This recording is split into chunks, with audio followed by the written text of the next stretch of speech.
이번 국제 선교 대회를 킹텍스에서 나흘 동안 하면서 참 대회장으로 우리 김우생 목사님이 수고하셨고 또 분과위원들의 수고로 참 은혜 가운데 마치게 되었습니다.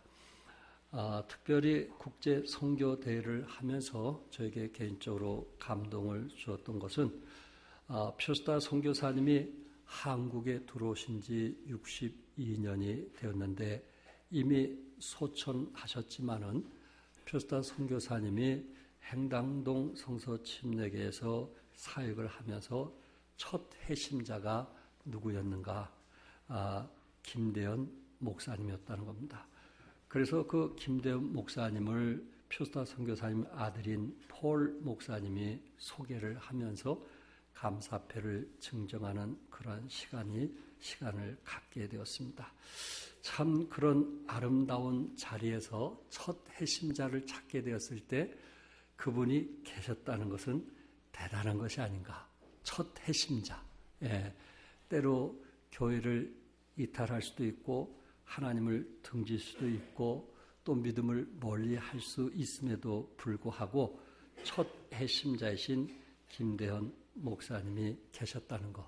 또 김대현 목사님이 강교구 목사님을 연대 신학교 졸업했을 때 행당동교회 오게 해서 섬기도록 하셨던 분이 또 김대현 목사님이십니다. 참 첫 해심자가 있다는 것. 그것은 참 아름다운 일이 아닌가. 교회 안에서 첫 해심자들이 주님을 위해서 충성스럽게 아름답게 섬긴다는 것은 참 아름다운 일이 아닌가라는 생각을 해보면서 오늘 저는 루디아, 유럽의 첫 해심자가 누구였을까? 아시아 쪽에 사도 바울이 복음을 전하다가 유럽 쪽으로 복음을 전하기 위해서 처음 만났던 사람이 누구였을까? 그 첫 해심자가 오늘 본문에서 말하고자 하는 루디아라는 자매였습니다. 특별히 그 12절에 보니까 빌립보에 이르니, 이 빌립보가 유럽에 있는 곳인데 빌립보에 이르니 이는 마게도냐 지방의 첫 성이요 또 로마 식민지라 이 성에서 수의를 유하더라. 그러니까 마게도냐라고 하는 그 지방에 많은 지역들이 있는데 뭐 성북구든지 뭐 또 이제 그 강남이라든지 또한 여러 곳이 많이 있는 것처럼 여기에 마게도냐 지방에 빌립보라고 하는 곳이 있는데 이 빌립보에 대해서 두 가지로 설명을 했습니다. 첫째는 마게도냐 지경의 첫 성이라. 그러니까 빌립보는 아시아 지역이 아니라 유럽 지역인데 알렉산더 대왕의 아버지 빌립 왕이 이곳에 성을 쌓고 자기 이름을 따서 빌립보라고 지었다고 합니다. 그러니까 당시 빌립보는 마게도냐 지방에서 첫째 가는 도시라는 의미가 있고 마게도냐 지경 전체 데살로니가라든지 아데네, 고린도 등의 복음을 전하는 전초 기지로서 너무 중요했다라는 것을 말씀을 드리고 싶고 두 번째 이 빌립보는 로마의 식민지였다는 것입니다. 그러니까 빌립보는 로마에서 직접 관할하는 식민지였기 때문에 이곳에는 군인들이 주둔하고 있었고 그리고 그들은 로마 옷을 입고 로마어를 사용했고 로마 법률이 집행되었습니다. 다시 말하면 빌립보는 작은 로마와 같았고 또한 이 빌립보 선교는 당시 세계를 지배하고 있던 로마를 향하는 첫 번째 선교지라고 하는 점에서 매우 중요했다. 그래서 이렇게 지역적으로 여건상 중요한 지역에서 첫 해심자인 루디아, 그가 어떤 역할을 교회에서 했느냐에 따라서 그 역량은 대단한데 성경에는 이 자매의 그 역할이 무엇이었는가? 라는 것을 설명을 하고 있기 때문에 저는 이 여인을 별과 같이 빛나는 루디아라 이렇게 표현을 해봤습니다. 그 이유는 다니엘서 12장 3절에 지혜 있는 자는 궁창의 빛과 같이 빛날 것이요 많은 사람을 옳은 대로 돌아오게 한 자는 별과 같이 영원토록 빛나리라. 많은 사람을 옳은 대로 돌아오게 하는 자는 별과 같이 영원토록 빛난다고 했기 때문에 유럽의 첫 핵심자로서 그 유럽에 복음을 전하고 이른 영혼들을 그리스도께 인도하는 이러한 엄청난 일을 했던 루디아, 나는 그 자매를 별과 같이 빛나는 루디아이다. 이렇게 말씀을 여러분 앞에 선포하면서 우리도 별과 같이 빛나는 그리스도인이 되어보면 얼마나 좋을까라는 생각을 가지고 이 말씀을 함께 나누면서 축복이 되기를 바랍니다. 첫째, 그 루디아가 별과 같이 빛날 수 있었던 것은 무엇보다도 오늘 성경에 보니까 하나님을 경외하는 늘 열린 마음이 있었다. 하나님을 경외하는 열린 마음이 있었다라는 것을 14절에 말씀을 하고 있습니다. 유대인들의 그 신앙생활은 성정 중심이었다는 것을 우리는 잘 알고 있습니다. 그들은 항상 그 삶 자체가 성전 중심이었고, 그리고 안식일을 철저히 지키면서 온 가족들이 안식일은 일체 아무것도 하지 않도록 부모들이 자녀들에게 교육을 하고 있고, 그리고 온전히 하나님께 예배를 드리게 하는데, 중요한 것은 이런 안식일을 철저히 지키는데도 불구하고 하버드 대학에 제일 많이 들어가는 학생들이 외국인들 중에는 이스라엘 유대인들이 제일 많다는 것입니다. 이 이스라엘 백성들은 외국으로 흩어져 있을 때 그들은 10가족이 모이면 반드시 랍비, 목사를 세워가지고 항상 안식일을 지켜왔습니다. 그러니까 10가족이면 그들이 10분의 1, 10분의 1을 드리면서 이제 랍비를 세워서 그분이 우리들에게 하나님의 말씀을 선포할 수 있도록 철저하게 그렇게 예배 중심으로, 그리고 이제 그들이 이스라엘을 떠나서도 항상 하나님을 중심으로 예배를 드려왔던 것이 유대인들의 모습인데, 때로 이렇게 만약에 이 숫자가 10명이 안 된다면, 가족들이 10가족들이 안 된다면 저들은 안식일을 지키기 위해서 기도초를 마련하는데, 그것이 때로 강가라든지 또한 바위 굴이라든지 또한 산이라든지 또한 숲속이라든지 이렇게 한적한 곳에서 이제 4가정이든 3가정이든 함께 모여서 안식일날 철저하게 하나님께 예배를 드리면서 시간을 보내는 것이 그 당시에 유대인들의 모습이었습니다. 그런데 오늘 본문 루디아는 어떤 사람인가? 이 14절에 보니까 두아디라시에 있는 자색 옷감 장사라 이렇게 말씀했는데, 여러분 두아디라가 어딘지 아시죠? 그 지역상 잘 모를 수도 있겠지만은 두아디라라고 하는 것은 계시록에 나오는 소아시아 7교회 중에 하나인 두아디라 교회가 있습니다. 근데 이 두아디라 교회를 보면 수세기 동안 직조와 염료를 만드는 공업이 매우 발달한 곳이었습니다. 루디아의 고향이 바로 두아디라여서 그는 자기 고향에서 옷감을 떼어왔고, 염료 중에서 가장 값비싼 자색 염료로 처리된 자주를 취급하는 장사를 했습니다. 쉽게 말하면 옷감 장사를 했던 것입니다.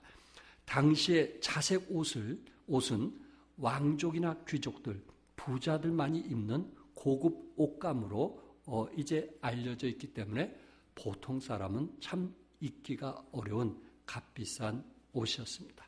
우리나라에도 브랜드 옷 중에는, 이름 있는 옷 중에는 비싸서 서민들이 살 수 없는 것처럼 루디아는 이런 장사를 했다는 것을 볼 때 참 루디아 여인이 얼마나 부유했는가, 생활이 얼마나 넉넉했는가 하는 것을 우리는 유추해 볼 수가 있고, 또 성경을 해석하는 학자들은 이런 장사를 하는 사람, 자주 장사를 하면서 이렇게 자기 고향을 떠나면서 왔다 갔다 할 수 있는 이런 사람들은 홀 여인일 것이다.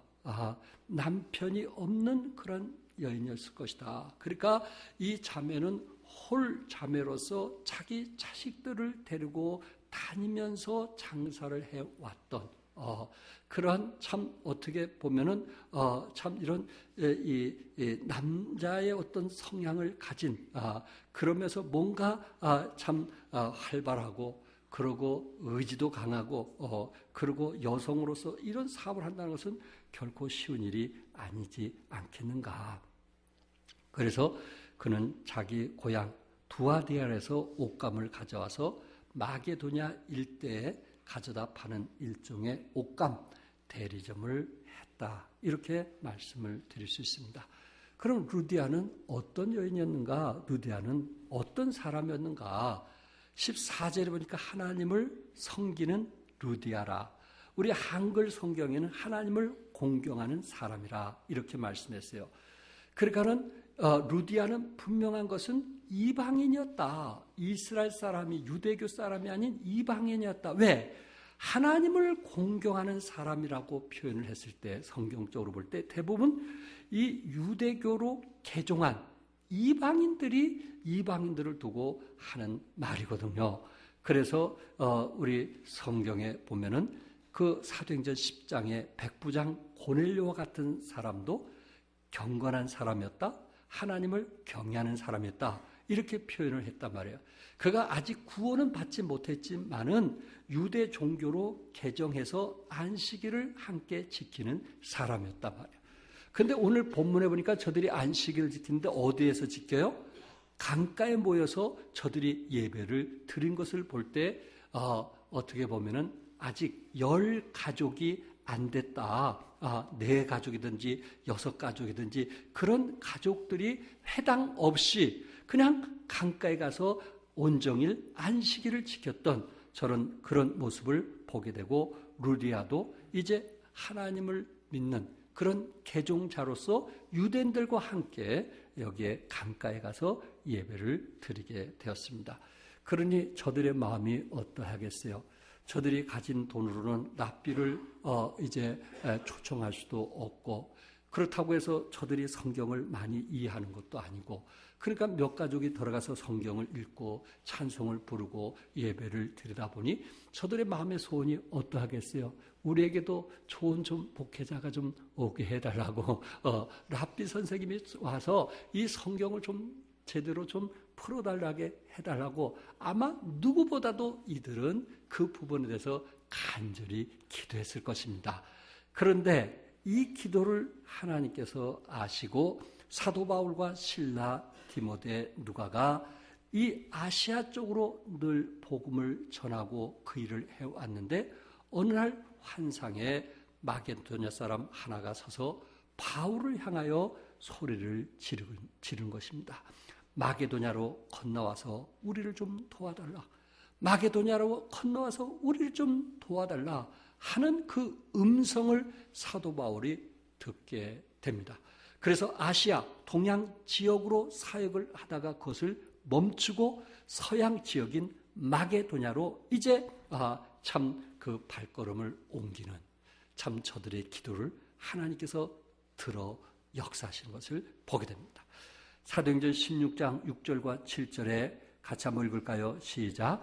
성령이 아시아에서 말씀을 전하지 못하게 하시거늘 부르기아와 갈라디아 땅으로 다녀가 무시 앞에 이르러 비두니아로 가고자 애쓰되 예수의 영이 허락지 아니하시는지라. 비두니아로 가서 복음을 전하기를 원했는데 성령께서 사도 바울을 허락지 아니했다.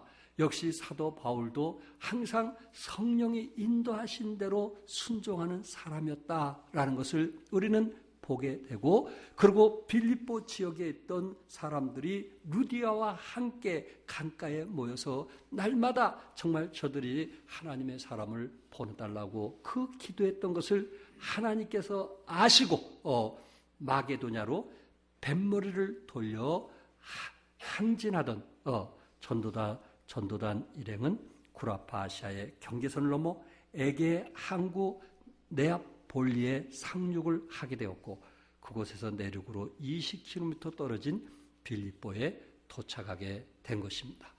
루디아는 고넬료처럼 하나님을 뭐하는 사람이었어요? 경외하는 사람이었다.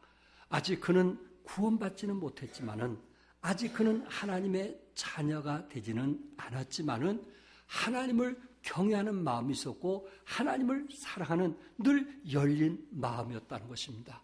그래서 어떤 말씀을 듣든지 그는 순종하기를 원했던 누디아의 여인을 하나님께서 보시고 바울을 그곳에 보내주게 되었고, 그리고 바울이 정말 복음을 풀어서 예수 그리스도의 십자가의 죽음을 설명하게 되었을 때 루디아와 또한 그곳에 함께 있던 사람들이 예수님을 개인의 구세주로 영접하게 되었고, 그들은 길이요 진리요 생명 되신 예수님을 만나는 그런 놀라운 축복이 있었다. 그 이유는 항상 루디아의 마음은 열려 있었다. 하나님 말씀에 대한 듣고자 하는 그런 열린 마음이 있었다. 그렇기 때문에 하나님께서 바울을 보내줬고, 그리고 바울을 통해서 그들은 복음을 듣게 되었고, 복음을 통해서 하나님의 자녀가 되는 놀라운 축복을 얻게 되었다는 사실입니다. 그러므로 사랑하는 성도 여러분, 우리도 루디아 여인처럼 하나님을 경외하는 사람이 된다면 언젠가 별과 같이 빛나는 누디아가 될 것이고, 그리고 늘 열린 마음속에서 하나님께서 나에게 주신 그 메시지를 하나님께서 나에게 필요해서 주었다고 믿고 그 말씀에 순종하는 여러분과 내가 될 수 있기를 바랍니다. 예. 오늘 본문에 그 14절에 뭐라고 했어요? 주께서 그 마음을 열어 바울의 말을 따르게 하신지라. 주님께서 그 마음을 뭐 했어요? 열어서 사도 바울의 말을 따르게 하신지라. 하나님 말씀에 전적으로 따라서 믿고 순종했던 이 루디아의 여인의 모습, 성령께서 우리의 마음을 열게도 하시지만은, 그러나 여러분들이 의지적으로 우리의 마음을 열지 않는 한, 하나님의 말씀을 듣고자 하는 그런 겸허한 자세를 갖지 않는 한 오히려 그 말씀이 우리에게 무익할 수도 있다라는 것을 말씀하면서, 고넬료가 하나님을 경외함을 통해서 베드로를 통해서 그가 그곳에서 예수 믿고 온 가족들이 침례 순종했던 것처럼, 또한 누리아가 하나님을 경외함을 통해서 하나님께서 바울을 보내주시게 되었고, 그 바울을 통해서 그는 가장 소중하고 값진 거듭나는 역사가 일어나게 되었다는 것입니다. 사랑하는 성도 여러분, 우리의 마음이 늘 열려있기를 바랍니다. 우리가 늘 하나님의 말씀에 순종하고자 하는 그런 태도를 가지면서 살아갈 수 있기를 바랍니다. 그 사람에게 감동이 있고, 그 사람에게 변화가 있고, 그 사람에게 삶의 역사가 일어나게 되는 것입니다. 두 번째, 루디아는 어떻게 보면 홀자매로서 말씀에 순종하는 열린 마음이었다는 것입니다. 왜냐하면 15절에 보니까 그와 그 집이 다 무엇을 받았다 그랬어요? 침례를 받았다, 이렇게 말씀하고 있어요. 빌립보는 당시 중요한 로마의 군사 도시로서 유럽의 첫 번째 관문이 되는 중요한 도시입니다. 사도 바울은 빌립보에 도착하여 도대체 누가 우리를 도와달라고 부탁했을까 궁금하지 않았겠어요? 그가 환상을 보면서 누군가 빌립보에서 자기를 부르는 소리가 있었는데, 마게도니아에서 자기를 부르는 사람이 있었는데 그 사람이 누굴까? 응? 학자일까? 그렇지 않으면 사업가일까? 그렇지 않으면 도대체 누굴까? 사도 바울은 거기에 마음이 있었지 않겠어요? 그렇기 때문에 자기가 계획했던 것을 포기하고 지금 유럽 쪽으로 향해서 첫걸음을 시작했을 때 과연 누굴까? 근데 며칠이 지나도 그 사람이 나타나지 않는 거예요. 그런데 들려오는 소리는 간지데스 강 근처에서, 그 강변 근처에서 유대인들이 모여서 예배를 드린다는 소식을 듣고 이제 사도 바울과 함께 했던 사역자들이 간지데스 강에 있는 그곳으로 가게 됩니다. 그곳에서 물론 유대인들도 만나게 되었지만 누구를 만났어요? 루디아를 만나게 된 겁니다. 하나님께서 루디아의 기도를 들어 응답해 주신 것입니다. 하나님께서 루디아의 기도를 들으시고 바울의 일행을 그곳으로 가도록 했던 것입니다. 왜? 루디아는 마음문이 열려있는 사람이었기 때문에 그렇습니다. 여러분과 나도 마음의 문이 열리고, 그리고 여러분과 내가 열린 마음으로 하나님께 기도할 때 하나님의 마음을 흔든다는 것을 꼭 기억하시고 열린 마음으로 하나님께 구하는 여러분과 내가 되시기를 바랍니다. 누디아는 예수 믿고 구원받았어요. 예수 믿고 구원받으면 첫 순종이 뭐예요? 침례받는 거예요. 침례. 그들이 누디아가 예수 믿고 구원받게 됐을 때 자기 가족들뿐만 아니라 함께했던 직원들까지도 거기에서 저들이 예수 믿고 침례를 받았다. 그 집이 다 침례를 받았다. 이렇게 말씀을 하고 있습니다. 침례라는 것은 예수님을 개인의 구세주로 영접한 사람이 하나님의 자녀가 되었다는 것을 사람들 앞과 하나님 앞에 또한 마귀 앞에 선포하는 것입니다. 침례는 우리가 그리스도 안에서 나는 죽고 예수님이 부활하신 것처럼 내가 다시 부활한 거듭난 믿음의 삶을 살겠다고 표시하는 것이 바로 침례입니다. 침례는 구원은 아니에요. 그러나 침례는 우리의 구원의 간증이란 말이에요. 내가 하나님이 원한 대로 살겠습니다. 아멘. 침례 받으셨으면 아멘 하세요. 그 침례 받는 순간 내가 이제 세상을 등지고 하나님이 기뻐하신 대로 살겠습니다 하는 것이 침례 말이에요. 그런데 사실 이 당시에 침례는 곧 죽는 것과 같았어요. 그 당시 핍박하던 시대이기 때문에 예수 믿던 사람들을 감옥에 가두고 예수 믿는 사람을 화형에 처하는 그런 시대였기 때문에 구원은 보이지 않는 거지만 침례는 모든 사람들에게 보이는 거란 말이에요. 제가 오래전에 그 시베리아 불꽃이라는 그 책을 보면은 그 소련, 지금 러시아 있잖아요. 소련에서 예수 믿고 구원받은 사람들이 그 쓰레기통을 다 한쪽으로 치우고 거기다가 물을 챙기면은 그 물이 그 추우니까 그게 얼어요. 그거를 또 다시 얼은 것을 얼음을 뚫어 가지고 거기서 침례받는. 그들이 침례받는 것을 누군가 보면 비밀 경찰들이 보면 그거 즉시로 그들은 뭐 하는 거예요? 죽는 거예요. 그런데 이들은 죽음을 알면서도 예수 그리스도를 믿었다는 그 사실에 대해서 첫 순종을 하는 겁니다. 세례로 하면 얼마나 좋겠어요. 보이지 않게. 근데 이들은 침례 순종하는 것입니다. 이게 침례교도들의 모습 아니겠어요? 하나님 말씀에 순종하는, 그리고 이제는 믿음으로 살겠다고 하는, 그리고 아버지의 뜻에 의해서 살겠다는 그런 결단의 모습을 우리는 보게 되는 겁니다. 여러분, 얼마나 아름다워요. 그런데 저는 이 누디아를 통해서 더 배울 수 있는 것은 뭐냐면 그분의 영향력, 리더십이 아닌가. 왜? 그가 예수 믿고 구원받았다고 해서, 그가 침례 순종했다고 해서 그와 함께했던 식구들이, 또한 그와 함께했던 직원들이 예수 믿고 침례 순종했다는 것은 이게 쉬운 일이겠어요? 여러분들이 직장생활 해보고 여러분들이 사업도 했지만 내가 구원받고 침례 받았다고 해서 내 직원들이 구원받고 침례 받는 역사가 일어나겠어요? 이건 쉬운 일이 아니다 말이에요. 이건 쉬운 일이 아니다 말이에요. 내 가까운 동료들이 내가 구원받고 침례 받았다고 해서 그들이 구원받고 침례 받겠느냐 말이에요.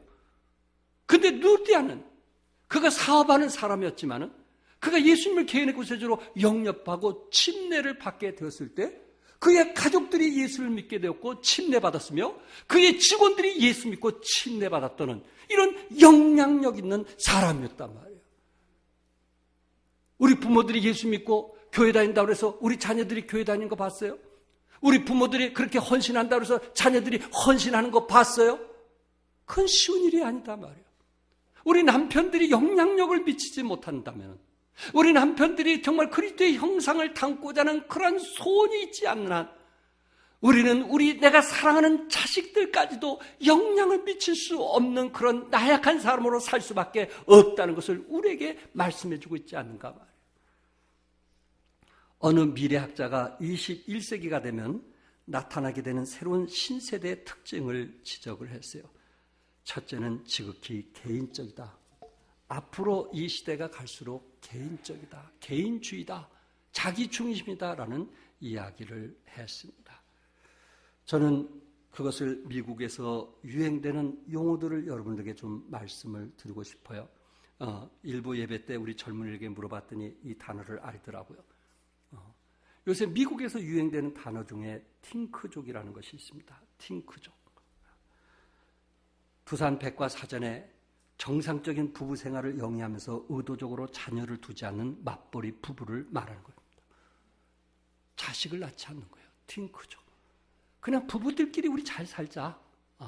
팅크족. 우리 시대는 글쎄 있을 수 없는 상황. 젊은 시대에 그렇게, 그래서 결혼들을 늦게 하는 거예요. 누리다가 나중에 결혼하자. 그리고 결혼해서도 뭘 낳지 않자? 자식을 낳지 말자. 그래서 우리 성서침례교회에도 정말 저들이 못난 자식까지 우리가 다 낳을 수밖에 없어요. 그래서 우리는 4, 5, 6명을 좀 낳아주셔야 돼. 세상 사람들이 자식을 안 낳고 자기네들의 행복을 누리기 위해서 이게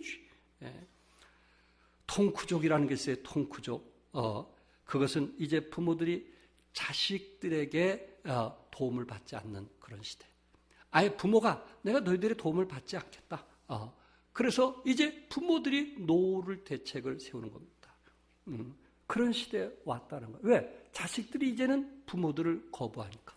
그리고 자식들이 부모들 재산만 가져가려고 그러지 그 부모와 자식 간의 그 사랑은 이제는 멀어져 가고 있는 그런 시대에 살아가고 있다는 거예요. 이게 미국에서 지금 유행되고 있는 얘기들이에요. 그 다음에 투크족, 아이가 있는 맞벌이 부부. 이제 내가 결혼할 때 당신도 맞벌이 해야 된다 해서 투크족. 마지막 딩팩족이라고 하는데 딩팩족.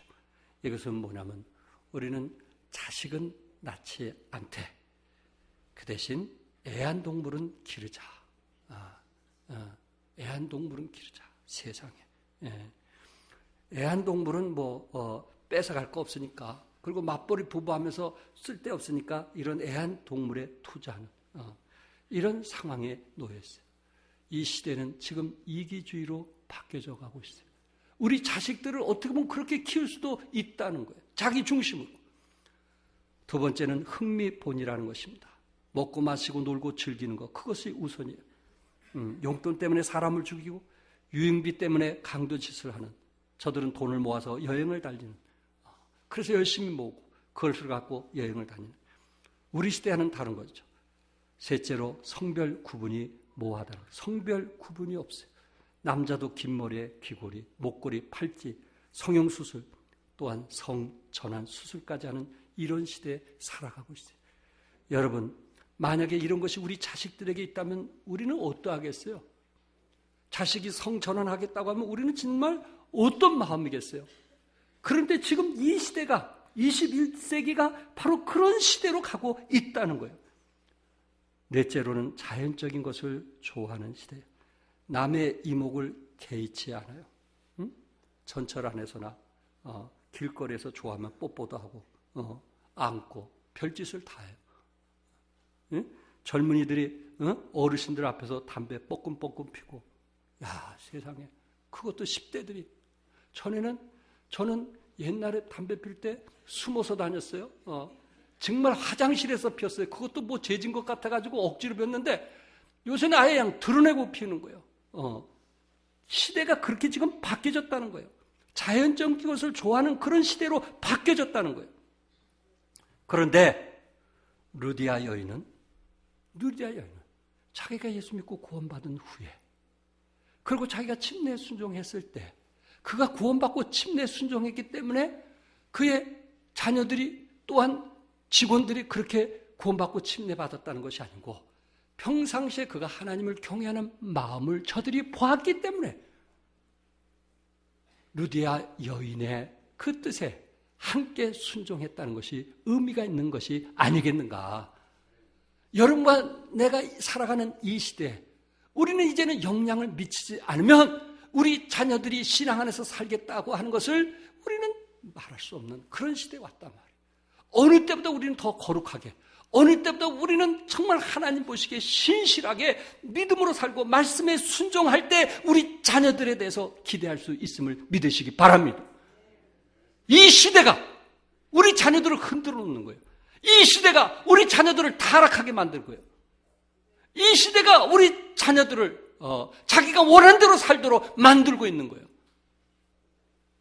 우리가 안식일을 지키지 않는다면, 유대인들처럼 우리가 안식일을 지키지 않는다면 우리는 더 이상 자녀를 지킬 수 있는 힘이 없어요. 더 이상 힘이 없어요. 우리도 루디아 여인처럼 우리 가족들이 말씀에 함께 순종하고 함께 섬기는 이런 가족이 됐을 때 하늘의 별과 같이 빛나리라고 믿습니다. 끝으로 세 번째 루디아는 섬기는 일에 열린 마음이었어요. 15절에 보니까 우리에게 청하여 이르되 만일 나를 주 믿는 자로 알거든 내 집에 들어와 유하라 하고 강권하여 머물게 하니라. 루디아 여인은 홀 여인이었지만 하나님을 경외하는 사람이었고, 그리고 그가 예수 믿고 구원받게 됐을 때 그에게 복음을 전해준 사람에게 어떻게 처신해야 되는지 그것을 알았던 사람입니다. 마음을 연 사람은 손을 열게 됩니다. 손을 연다는 것은 도움의 손을 편다는 것입니다. 손을 연다는 것은 지갑을 열고 집을 연다는 것입니다. 루디아는 사도 바울의 일행을 자기 집에 들어와 유하게 했어요. 마지못해서 한 것이 아니고 강권해서 그들을 자기 집에 모셨다고 성경은 말씀했어요. 루디아의 손이 열리되 인색하게 조금 연 것이 아니고 그는 자기 집을 활짝 열고 기쁨으로 그들을 맞이했다는 것입니다. 40절에 두 사람이 옥에서 나와 루디아의 집에 들어가서 형제들을 만나보고 위로하고 가니라. 여기에 바울과 실라가 이런 그 옥에 갇히게 되었을 때 루디아 집에 들어가 형제들을 만나고 믿음의 식구들을 루디아 집에서 같이 거하게 했던, 그래서 그 형제들을 만나고 위로하고 가는 이런 아름다운 모습, 자신의 집을 오픈하면서 하나님의 사람들을 대접하고 또한 자기 집을 교회로 섬겼던 아름다운 여인이었습니다. 요한 3서에 나온 가이오, 음식점을 하는 가이오는 자기 집을 열어 나그네와 전도자를 영접하고 대접했다고 했고, 또한 브리스길라와 아굴라 같은 사람은 고린도전서 16장 19절에 그 집이 있는 교회가, 자기 집이 있는 교회가 주 안에서 너에게 간절히 문안했다고 했어요. 자기 집을 교회로.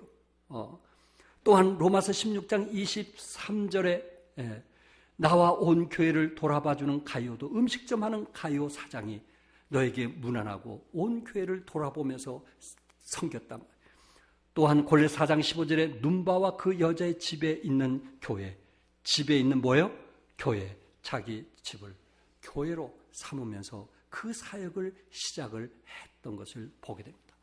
여기에 만약에 루디아 여인이 자기 집을 교회로 이제 섬기지 아니했다면 과연 유럽의 첫 해심자로서 복음이 전해졌겠는가? 물론 루디아님은 다른 사람을 통해서 썼겠죠. 그러나 루디아는 첫 해심자로서 자기를 통해서 유럽의 복음을 전하는 기주로 사용을 하게 되었고, 기꺼이 자기 집을 하나님의 교회로 사용하도록 했던 것입니다. 초기 성서 침례교회가 그렇게 했습니다. 동페리교회 베스킨 선교사님과 김우생 목사님이 그곳에 전도하러 갔을 때 그 집의 한 유지가 자기 집을 쓰라고 했다고 합니다. 그래서 동페리 성서 침례교회와 그 근처의 일산에 성서 침례교회가 세워진 거 아닙니까?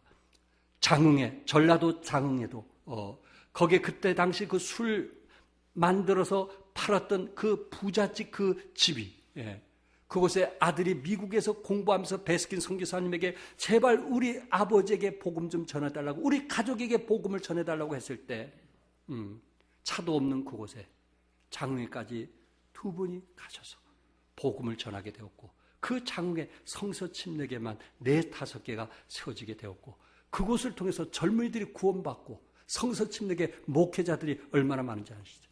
김경주 목사님을 비롯해서 얼마나 많이 나오신지 아세요? 김남주 목사님, 대부분 거기서 다 나오신 분들 아닙니까? 김간주 목사님도 고향이 거기에. 한 가정이 오픈을 했습니다. 우리 정상진 목사님도 여기 계시지만은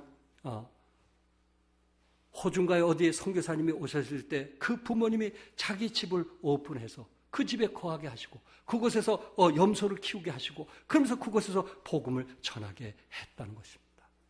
얼마나 놀라운 사건들이에요. 자기 집을 오픈했어요. 기꺼이 그 동네를, 그 지방을 변화시키는데 기꺼이 헌신을 했던 것입니다. 루디아는 하나님께 받은 은혜를 어떻게 표현해야 하는지를 아는 자매였어요. 루디아의 그 헌신적인 섬김은 바울의 빌립보 사역에 큰 힘이 되었을 뿐 아니라 바울이 정말 성령님의 명령으로 무작정 이방의 땅에 왔을 때 아는 사람도 없고 기도할 처소도 없고 갈 곳도 없는 그 막막한 그곳에 루디아 여인은 기꺼이 그를 영접했고 자기 집을 오픈했고 그를 섬기면서 함께 하나님 나라의 확장에서 쓰임받은 놀라운 사건들을 보게 되는 것입니다. 하나님께서 루디아를 복음 사역에 마중물로 쓰신 것은 그녀의 헌신적인 섬김을 보셨기 때문입니다. 나는 정말 하나님 사역에, 복음 사역에 여러분들을 이 끝자락에 마중물로 쓰임받을 수 있기를 바랍니다. 하나님께서 나를 필요로 하다면 내가 가진 게 뭐 있다고, 내가 누릴 게 뭐 있다고, 하나님이 나를 필요로 하시다면 내가 기꺼이 나를 통해서 복음이 확장되고 세계 복음화에 내가 쓰임받을 수 있다면 이보다 더 좋은 것이 어디 있겠느냐 하는 겁니다. 여러분, 빌립보서를 읽어보세요. 거기에 루디아라는 여인이 있는가? 루디아라는 여인은 기록되지 않아요. 제가 지금 사도행전을 읽고 있는 거예요. 학자들은 그렇게 얘기합니다. 빌립보서를 기록했을 때 루디아 여인이 죽었든지 그렇지 않으면 루디아 여인이 그곳을 떠났든지 그렇지 않았기 때문에 기록되지 않았을 거 아니냐, 그런 얘기를 하고 있습니다. 그는 빌립보 교회를 세웠던 사람이에요. 영향을 미쳤던 사람이에요. 그런데 그는 흔적이 없어요. 여러분 기억하세요. 우리가 주님을 섬기되 빛 없이 이름 없이 섬길 수 있어요, 없어요? 있지요. 그러나 하나님이 기억함을 믿으시기 바랍니다. 빌립보서에 기록하지 않으니까 하나님께서 사도행전을 통해서 사도들의 역사 속에서 그를 기억하고 그가 어떻게 해서 이 정말 이제 서양 쪽에 복음을 전하는 첫 해심자였는가 하는 것을 성경이 기록하고 있잖아요. 얼마나 아름다운 얘기입니까? 우리 성경에 여러분 요한계시록에 보니까 하늘나라에 두 가지 책이 있어요. 첫째는 생명록, 두 번째 뭐예요? 행실록. 아멘? 여러분들이 주님을 위해서 섬기고 여러분이 주님을 위해서 희생하고 여러분이 주님을 위해서 수고한 그 모든 것이 행실록에 기록됨을 믿으시기 바랍니다. 어떻게 보면 여러분과 나는 이 여인보다 더 부자예요. 그 당시 부자면 얼마나 부자겠어요? 그 가난한 생활 속에서 부자면 얼마나 잘 살겠어요? 여러분들은 집이 있고 여러분들은 이보다 훨씬 나은 그런 여유 있는 사람들이에요. 중요한 것은 우리의 마음이란 말이에요. 우리의 마음이 열렸는가? 하나님 나라 확장에 필요해. 나는 정말 거기에 힘쓰고 있는가? 그렇지만 나는 거기에 문을 닫고 있는가? 마음이 열면 우리의 손도 열림을 믿으시기 바랍니다. 그렇게 해서 하나님 나라 확장에 쓰임 받을 때 다른 사람은 다 몰라도 내가 이렇게 주님께 봉사하고 헌신하고 물질을 드린 거 다 몰라도 하늘나라 행실록에 우리가 기록되어 있다는 것을 기억하면서 믿음으로 정말 하늘의 별처럼 빛나는 여러분과 내가 되기를 바랍니다. 루디아의 열린 손과 열린 집이 유럽 복음화의 시발점이 되었습니다. 루디아는 수많은 유럽 사람들을 옳은 대로 돌아가게 한 별과 같이 빛나는 사람이 되었습니다. 여러분, 사마리아 여인은 우물가에서 예수님을 만난 후 그의 마음이 열리게 되었고 사마리아 여인이 그의 마음에 목마르지 않은 영생을 얻게 되었을 때 자기의 고향인 수가성에 찾아가서 저들에게 복음을 전하면서 저들의 마음을 열게 했던 사람이 누군지 아세요? 사마리아 여인이었어요. 사마리아 여인, 수가성 여인은 그가 복음을 통해서 예수를 믿게 된 후에 자기의 그 수가성에 있는 모든 사람들의 마음을 열게 했단 말이에요.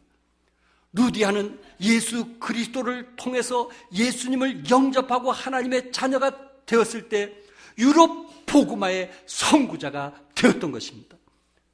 그래서 하늘의 별과 같이 빛나게 된 것입니다.